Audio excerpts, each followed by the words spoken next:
മൃഗങ്ങളെല്ലാം നാട്ടിലേക്ക് ഇറങ്ങി വരുന്നു. എന്തുകൊണ്ടിത് സംഭവിക്കുന്നു? കാടായിട്ട് നിലനിൽക്കണം, നാടായിട്ട് നിലനിൽക്കണം. കാട്ടിലുള്ള മൃഗങ്ങൾ കാട്ടിൽ കഴിയാനുള്ള ഒരു അവസ്ഥ നമ്മുടെ മുഖാന്തരം ഇല്ലാതാവരുത്. കാട് മനുഷ്യൻ കയ്യേറി കാട് വെട്ടിത്തെളിച്ചിട്ട് അവൻ്റെ സ്വാർത്ഥമായ ലക്ഷ്യങ്ങൾക്ക്, സ്വാർത്ഥമായ താല്പര്യങ്ങൾക്ക് വേണ്ടി ഉപയോഗിക്കുന്നു.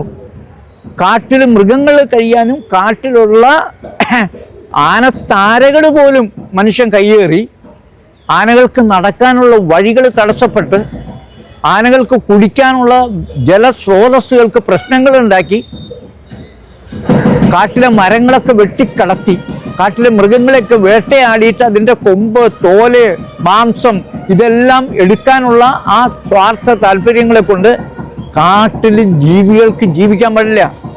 ആ തരത്തിലുള്ള പ്രശ്നങ്ങൾ ഉണ്ടാക്കിയതിൻ്റെ പേരിൽ അവർക്കവിടെ ആവശ്യത്തിന് ഭക്ഷണവും വെള്ളവും ഒന്നും കിട്ടാതെ എല്ലാം കിട്ടിക്കൊണ്ടിരിക്കുന്ന മനുഷ്യൻ്റെ ഇടപെടൽ കാരണം അതെല്ലാം ഇല്ലാതായിക്കൊണ്ടിരിക്കുന്നു. അതുകൊണ്ട് അതുങ്ങൾക്ക് ജീവിക്കണ്ടേ? അതുങ്ങളെ ഉപദ്രവിക്കാണ്ടിരുന്ന, അതുങ്ങൾക്ക് പ്രകൃതിദത്തമായി കിട്ടിയിട്ടുള്ള ഈ വിഭവങ്ങൾ നമ്മളെ കൊണ്ട് നമ്മൾ നശിപ്പിക്കാതിരുന്ന അതുങ്ങൾ പുറത്ത് നാട്ടിലേക്കൊന്നും വരില്ല. അതുങ്ങൾ അവിടെ തന്നെ കഴിയും. ഭക്ഷണമില്ല, വെള്ളമില്ലാണ്ട് ആയി കഴിഞ്ഞിട്ടാണ് ഇതൊക്കെ ഇങ്ങനെ വരുന്നത്. അപ്പം നമ്മൾ തന്നെയാണ് ഇതിനൊക്കെ കാരണം ഉണ്ടാക്കിയത്. നമ്മൾ തന്നെ കാരണക്കാരായിട്ട് അവരെ കാട്ടിൽ നിന്ന് പുറത്തേക്ക് ഇറങ്ങിയിട്ട് എന്നിട്ട് അവരെ നമ്മൾ കൊല്ലുക, പ്രശ്നങ്ങൾ ഉണ്ടാക്കുക. സർക്കാരിന് ബാക്കിയുള്ള സമൂഹത്തിൽ പ്രവർത്തിക്കുന്ന മറ്റുള്ളവർക്കൊക്കെ അവർ കംപ്ലൈൻറ്റ് ചെയ്യുകയാണ്. എന്നിട്ട് ഇത് ഞങ്ങൾക്ക് ജീവിക്കാൻ പറ്റില്ല, കടുവയുടെ ശല്യം, ആനയുടെ ശല്യം, പോത്തിൻ്റെ ശല്യം, പന്നിയുടെ ശല്യം എന്നൊക്കെ പറഞ്ഞ് പ്രശ്നങ്ങൾ ഉണ്ടാക്കുക. നമ്മൾ എന്താ ചെയ്യേണ്ടതെന്ന് വെച്ചാൽ നമ്മുടെ ധർമ്മം നമ്മൾ ചെയ്യാത്തതിൻ്റെ ആണ് ഇത് മുഴുവൻ.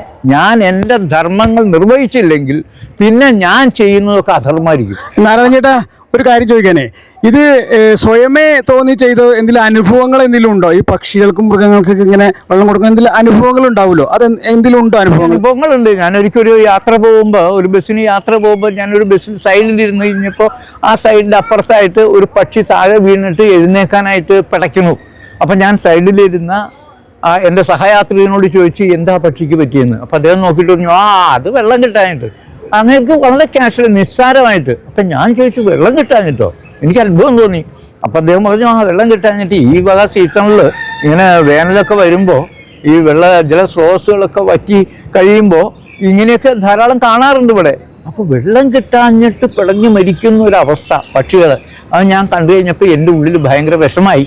ആ ബസ് യാത്രയുടെ ഇടയ്ക്ക് അദ്ദേഹത്തിനത് പ്രശ്നമല്ലെങ്കിലും എനിക്കത് പ്രശ്നമായി. എൻ്റെ ഉള്ളിൽ ഈ ദുഃഖം തന്നെ തളം കെട്ടി നിൽക്കുകയായിരുന്നു. അപ്പം ഞാനത് സ്വയം ചിന്തിച്ചു, ഇതിന് എന്തെങ്കിലും ഒരു പരിഹാരം നമ്മളെക്കൊണ്ട് പറ്റുന്ന എന്തെങ്കിലും ഒരു പരിഹാരം, ജസ്റ്റ് ഒരു മാതൃകയായിട്ടെങ്കിലും നമുക്ക് ചെയ്യാൻ പറ്റുമെന്ന് ഇങ്ങനെ ആലോചിച്ച് ആ ബസ്സിൽ ഇറങ്ങുന്നതിന് മുമ്പ് ആ ബസ്സിലിരുന്ന് ഞാൻ മനസ്സുകൊണ്ട് രൂപപ്പെടുത്തിയെടുത്ത ഒരു പദ്ധതിയാണ് ജീവജലത്തിനൊരു മൺപാത്രം. ഇത് ഇനിയും തുടരുമോ? ഇനി എന്നെക്കൊണ്ട് ഈ ജീവൻ ഉള്ളിടത്തോളം കാലം ഈ പ്രശ്നങ്ങൾ തുടർന്നുകൊണ്ടിരിക്കുക. ഇതിപ്പോൾ 13ാമത്തെ വർഷമല്ലേ. ഒരു പാത്രം, അന്ന് ഞാൻ ഈ ഇൻസിഡൻറ്റ് ഉണ്ടായിട്ട് വീട്ടിൽ വന്ന് ഒരു പാത്രം വീടിൻ്റെ ടെറസിൻ്റെ മുകളിൽ വച്ച് തുടങ്ങിയ പദ്ധതി കാലക്രമേണ 1 ലക്ഷം തികഞ്ഞ്, ആ 1 ലക്ഷം തികഞ്ഞ പാത്രമാണ് പ്രധാനമന്ത്രിക്ക് ഗുരുവായൂരമ്പലത്തിൻ്റെ നടക്ക വെച്ച് കൊടുത്തത്. ഇപ്പോൾ ഈ കഴിഞ്ഞ കൊല്ലം വരെ 1,60,000 പാത്രങ്ങൾ നമ്മൾ വിതരണം ചെയ്തു. ഇനി ഈ കൊല്ലം ഇത് ഏറ്റവും കൂടുതൽ വ്യാപകമായിട്ട് ഇത് വിതരണം ചെയ്യാനുള്ള വളരെ ശ്രമങ്ങൾ നടത്തിക്കൊണ്ടിരിക്കുകയാണ്. 40,000 പാത്രങ്ങളെങ്കിലും ഈ 2025 വിതരണം ചെയ്ത് ഇത് 2 ലക്ഷത്തിലേക്ക് എത്തിക്കാനുള്ള ശ്രമങ്ങൾ നടക്കുകയാണ്. 3 മാസം മുമ്പ് തുടങ്ങി ഇതിൻ്റെ ശ്രമങ്ങൾ.